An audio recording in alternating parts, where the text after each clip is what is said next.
tuan rumah dari Yayasan Haikal Hasan sebagai tempat di mana HRS Center ini beroperasional sehari-hari, dan di samping saya ada Pak Ketua, yaitu Dr. Haji Abdul Khair Ramadan SHMH, dan dari Chief Legal Department adalah Pak Muhammad Kami Pasha SHMH, dan saya sendiri Babe Haikal ya, akan melangsungkan pernyataan sikap terhadap yang terjadi belakangan ini. Demikian sebagai pengantar dari saya. Izin pertama, kami telah melaporkan kepada polisi setempat, dalam hal ini diwakili oleh Kanit Serse yang hadir, Kaintel juga hadir, ya, dari Polsek Keramat Jati. Izin Pak, ya, dari Polsek Keramat Jati hadir. Juga para teman-teman sekalian, tolong selenggarakan prosedur dan protap daripada COVID-19. Semua mohon memakai masker, tidak ada salam-salaman dulu, dan tidak terlalu berdesak-desakan. Sesuai dengan kapasitas hanya terisi 25% dari ruangan ini, dan kurang lebih 25% itu adalah sejumlah yang hadir sekarang. Demikian pengantar dari saya Sekjen ya, daripada HRS Center, Habib Rizik Syihab Center. Demikian dari saya. Terima kasih. Ya, terima kasih Ustadz Haikal Hasan. Pada teman-teman wartawan, izinkan kami dari Habib Rizik Syihab Center membacakan pernyataan sikap HRS Center terhadap penerapan hukum protokol kesehatan. Acara peringatan Maulid Nabi Muhammad SAW dan pernikahan putri Imam Besar Habib Rizik Syihab di Petamburan, Jakarta Pusat yang kini dipersoalkan harus disikapi dengan pendekatan hukum, bukan pendekatan politik. Seiring dengan itu, banyak dijumpai pendapat dan komentar yang tidak berdasarkan argumentasi yuridis. Terlebih saat ini telah dilakukan proses penyelidikan oleh Kepolisian Republik Indonesia dengan pemanggilan klarifikasi terhadap Gubernur DKI Jakarta dan pihak lainnya. Penyelidikan dimaksud untuk menentukan dapat atau tidaknya ditingkatkan ke tahap penyidikan. Oleh karena itu, kami HRS Center memandang perlu untuk memberikan tanggapannya sebagai berikut di bawah ini, yang selanjutnya akan dibacakan oleh Ketua Dr. Haji Abdul Khair Ramadan SHMH. Silakan. Ke-1, sistem penanganan pandemi COVID-19 yang diterapkan oleh pemerintah, baik pemerintah pusat maupun pemerintah daerah, adalah pembatasan sosial berskala besar atau PSBB, bukan sistem karantina in casu karantina wilayah. Dasar hukum keberlakuannya menunjuk pada Peraturan Pemerintah Nomor 21 Tahun 2020 tentang pembatasan sosial berskala besar dalam rangka percepatan penanganan COVID-19. Kedua, Peraturan Pemerintah Nomor 21 Tahun 2020 tentang pembatasan sosial berskala besar dalam rangka percepatan penanganan COVID-19 didasarkan atas Undang-Undang Nomor 4 Tahun 1984 tentang wabah penyakit menular, Undang-Undang Nomor 24 Tahun 2007 tentang penanggulangan bencana, dan Undang-Undang Nomor 6 Tahun 2018 tentang kekarantinaan kesehatan. Undang-Undang Nomor 4 Tahun 1984 tentang wabah penyakit menular, dan Undang-Undang Nomor 24 Undang-Undang Nomor 24 Tahun 2007 tentang penanggulangan bencana tidak mengatur PSBB. Ya. Dengan demikian, keberlakuan PSBB menunjuk pada Undang-Undang Nomor 6 Tahun 2018 tentang kekarantinaan kesehatan. Ketiga, Undang-Undang Nomor 6 Tahun 2018 tentang kekarantinaan kesehatan tidak menyebutkan norma hukum, hal larangan dan sanksi pidana PSBB. Norma hukum pasal 9 junto pasal 93 Undang-Undang Nomor 6 Tahun 2018 tentang kekarantinaan kesehatan berlaku dalam hal pelanggaran kekarantinaan, bukan PSBB. Dengan demikian, proses penyelidikan yang dilakukan oleh Kepolisian Republik Indonesia terhadap acara peringatan Maulid Nabi Muhammad SAW dan pernikahan putri Imam Besar Habib Rizik Syihab harus dinyatakan bukan peristiwa atau perbuatan pidana.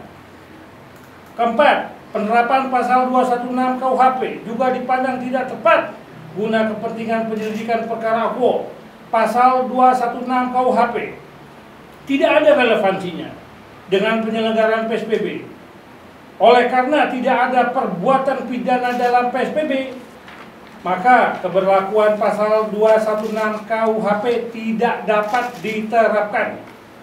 Kelima, dalam hal penjatuhan denda sebesar 50 juta rupiah kepada Imam Besar Habib Rizik Syihab oleh Pemprov DKI Jakarta bukan dimaksudkan sebagai pelanggaran hukum pidana, melainkan sebagai denda administratif.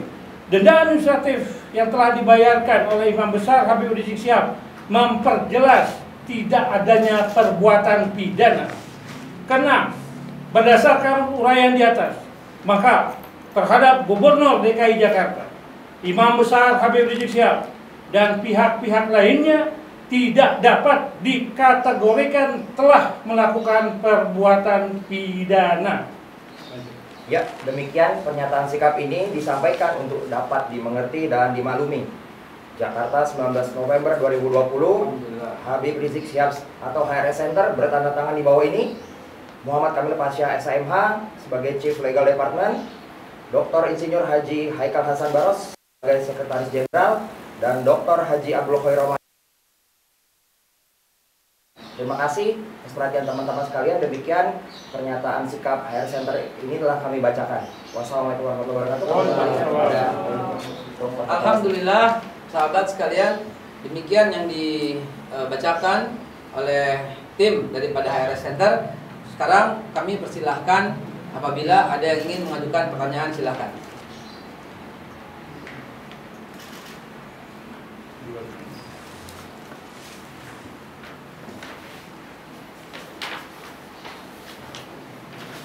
Silakan kalau yang ditanyakan. Alhamdulillah, selamat hadir dari FPI. Bang Zainal dari FPI hadir. Dipersilakan kalau ada yang ingin ditanyakan terkait dengan ya, silakan. Dari mana? Oh ini. Oh ini. Ya. Menanyakan soal masalah tindak pemerintah yang mengira bahwa melanggar. Kalau menurut versi Pak Haikal, mereka tidak terhukum apa bagaimana? Yang bertahan oleh pemerintah itu. Pemerintah belum mengambil tindakan apapun, Mas. Ya, semalam kami bicara dengan di TV dengan Pak Awi ya. Pak Awi ini sedang mengumpulkan, sedang menggali informasi, jadi belum ada tindakan dari sisi hukum. Demikian penjelasannya. Mungkin ada penilaian tak terhukum belum ya? Belum ada. Bagaimana bisa dinilai secara hukum? Karena belum ada tindakan. Ini tindakan yang kami lakukan ini adalah sebuah tindakan responsif, ya, mengantisipasif.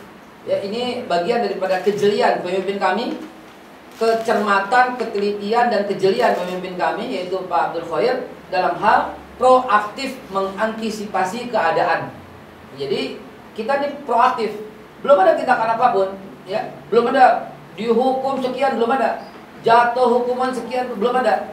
Selama ini polisi lagi mengumpulkan. Nah, polisi tugasnya begitu, bukan menentukan. Jadi mengumpulkan, menggali informasi, nanti polisi melanjutkan dan seterusnya. Jadi ini tindakan dari ketelitian, kejelian dan kecepatan pemimpin kami, yaitu Pak Abdul Khair, untuk mengantisipatif segala keadaan yang mungkin.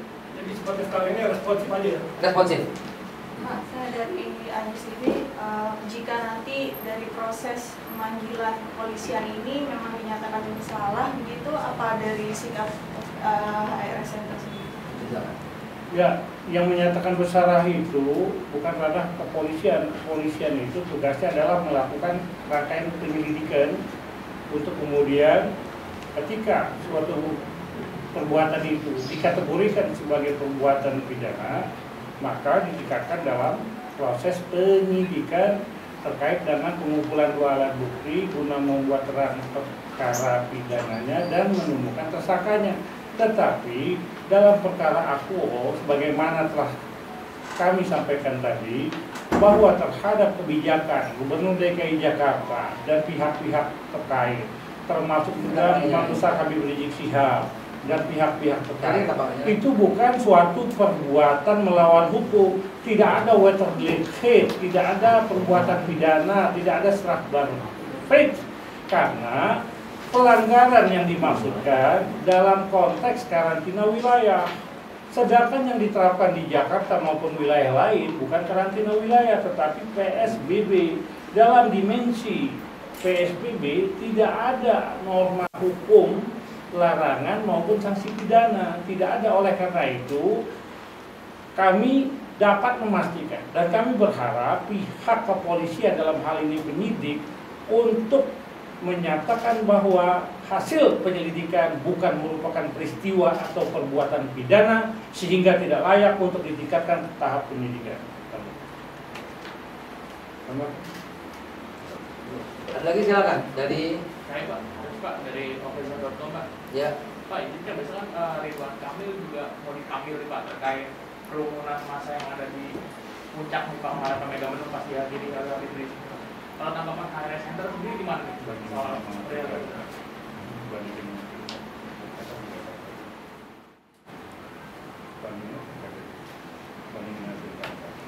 Ini saya ulangi lagi, pemanggilan terhadap Pak Ridwan Kamil ya. Iya. Tanggapan kami ini adalah wajar dan memenuhi unsur keadilan ketika Pak Anies Baswedan dipanggil.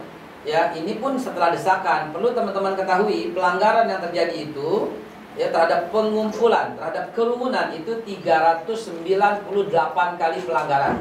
Ada catatannya semua. Pak Anies ya yang ke 399. Pertanyaannya ya, kenapa setelah 399 baru terjadi pemanggilan? Dan Pak Anies adalah gubernur pertama yang dipanggil dalam hal kerumunan. Nah, ketika didesak, maka mulailah ada pemanggilan terhadap gubernur-gubernur yang lain. Dan ini sebenarnya responsif dari tindakan kepolisian. Kami menilai tindakan ini adalah sebuah tindakan yang positif, walaupun positif yang terlambat. Ya, sekali lagi itu. Ini tindakan positif, namun positif yang terlambat. Kenapa baru sekarang? Sehingga menimbulkan rasa ketidakadilan di tengah masyarakat. Tapi mari kita sikapi dengan tindakan positif. Semua ini untuk kebaikan. Dan ingat apa yang dilakukan, yang dikatakan dalam konferensi pers oleh Pak Mahfud MD, khususnya ya, yang terakhir ini harus menjadi catatan. Apa yang Pak Mahfud katakan? Bila mana terjadi lagi. Artinya kita menengok ke depan. Maknanya ini Pak Mahfud MD sebagai suara pemerintah yang lebih tinggi daripada Kapolri, lebih tinggi daripada Kepala TNI, Panglima dan sebagainya, mewanti-wanti supaya tidak terjadi kegaduhan yang lalu ya berlalu ke depan, jangan sampai terjadi lagi. Nah, ini kalimat yang santun, bijak dan adil dari pihak pemerintah dalam hal ini tertinggi, yaitu Pak Menteri Koordinator Politik dan Keamanan dan Menko Polhukam, itu Pak Mahfud MD. Itu jawaban kami. Paling tambahan sedikit ya, mengenai PSBB itu kan kalau kita lihat di undang-undang tentang kekarantinaan kesehatan, harusnya itu adalah kewenangan pemerintah pusat ya nggak sebenarnya. Tapi ya mungkin karena perhitungan satu dan lain hal, pemerintah pusat menyerahkan kepada daerah masing-masing. Ya nggak, untuk kepala daerah masing-masing menerbitkan PSBB sesuai keadaan di masing-masing daerah. Ya tentu kan yang paling tahu itu kan kepala daerah masing-masing. Dan oleh karena itu kepala daerah masing-masing membuat perdanya atau pergub ya sekarang ini ya. Nah sehingga kalau menurut misalnya aturan pergub tersebut memang ini ada pelanggaran administratif, ya kan sudah dihukum. Ya sudah dibayar itu sanksi administratif 50 juta. Ya, jadi jangan kembali lagi malah begitu ada pelanggaran mau ditarik lagi. Penegakan hukumnya sesuai undang-undang mau dicari-cari pasal pidananya, yang ternyata juga kalau kita lihat pasalnya nggak ada mengenai PSBB gitu kan pasal pidananya. Jadi sebenarnya udah selesai nih dengan adanya sanksi administratif gitu kemarin, paling begitu. Ya, ini kan mengenai ini kan kepolisian kan sudah mengambil sikap. Maaf, dari mana? Dari iNews. iNews TV. Kepolisian saja kan sudah mengambil sikap dengan cara pencopotan Kapolda Metro dan Kapolda Jawa Barat ya. Nah, tanggapannya bagaimana? Baik, sanksi telah dijatuhkan. Siapa sanksi yang dijatuhkan? Yaitu polisi. Tidak melakukan tindakan antisipatif dan tidak melakukan tindakan pembubaran. Sanksi telah dijatuhkan. Dan sanksi juga telah dijatuhkan, sanksi administratif kepada penyelenggara. Dalam hal ini pihak Habib Rizik sebagai penyelenggara pernikahan telah dijatuhkan sanksi. Jadi apalagi? Dan Pak Mahfud telah melakukan konferensi pers bila mana terjadi lagi ke depan. Jadi sebenarnya masalah ini sudah selesai. Kegaduhan mohon diakhiri kegaduhan ini, diselesaikan. Kita lihat ke depan, ya, tertib kembali, start dari nol lagi. Ibaratnya isi bensin, kita mulai dari nol. Ya, dari nol ya Pak. Nah, begitu lebih baik. Kenapa? Ini himbauan. Apalagi pasal-pasal yang diajukan oleh pimpinan kami dan legal departemen, yaitu HRS Center, telah mengantisipasi keadaan ini. Jadi moratorium ke depan itu jauh lebih baik. Lihat visi ke depan jauh lebih baik. Sanksi telah dijatuhkan kepada semua yang melanggar. Sanksi administratif, bukan tindakan pidana. Nah, demikian penjelasan kami. Cukup, rasa? Dari mana Mas? Ini Novian dari Suara.com. Suara.com. Ini kan terkait safari Habib Rizik yang revolusi Arab ini jadi atau enggak kedepannya, terus kan yang ini kan juga kalau misalnya jadi Habib Rizik kalau di mana-mana kan pasti ada umatnya banyak, terus langkah apa untuk protokol kesehatan biar tidak terjadi kayak yang sebelumnya gitu. Baik, yang kami lakukan hari ini adalah pernyataan sikap terhadap penerapan hukum protokol kesehatan.